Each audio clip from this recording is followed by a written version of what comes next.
Selamun aleyküm. Bugün miladi 27 Ağustos 2022 Cumartesi, Hicri 1444 29 Muharrem. Günün ayeti. Bunun üzerine duasına icabet ettik ve onu üzüntüden kurtardık. İşte biz iman edenleri böyle kurtarırız. Günün hadisi. Bir kimse yumuşak davranmaktan mahrumsa hayrın tamamından mahrumdur. Tarihten haberdar olmak için tarihte bugün neler yaşandı hep birlikte bakalım. 598 Hazreti Ali radıyallahu anh doğdu.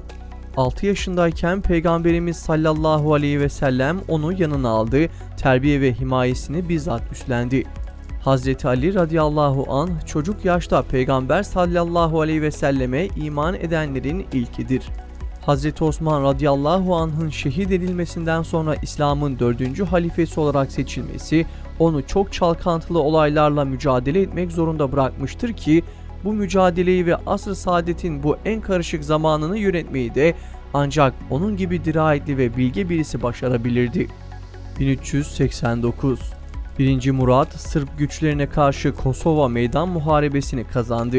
Murat Hüdavendigar zaferden sonra savaş alanını dolaşırken yaralı Sırp Miloš Obilić'in hançer darbesiyle hayatını kaybetti. 1859 Dünyanın ilk petrol kuyusu ABD'nin Pensilvanya eyaletinde açıldı. 1908 Hicaz Demiryolu hizmete girdi. İstanbul'dan Medine'ye ilk tren kalktı. Hicaz Demiryolu 2. Abdülhamit tarafından 1900-1908 yıllarında Şam'la Medine arasında inşa ettirilen Osmanlı İmparatorluğu'nun İstanbul'dan başlayan demiryollarının bir bölümüdür. 1956 Adıyaman'da yaşanan büyük sel felaketinde 100 kişi hayatını kaybetti. 2007 339 milletvekilinin oyunu alan Abdullah Gül, Türkiye Cumhuriyeti'nin 11. Cumhurbaşkanı oldu.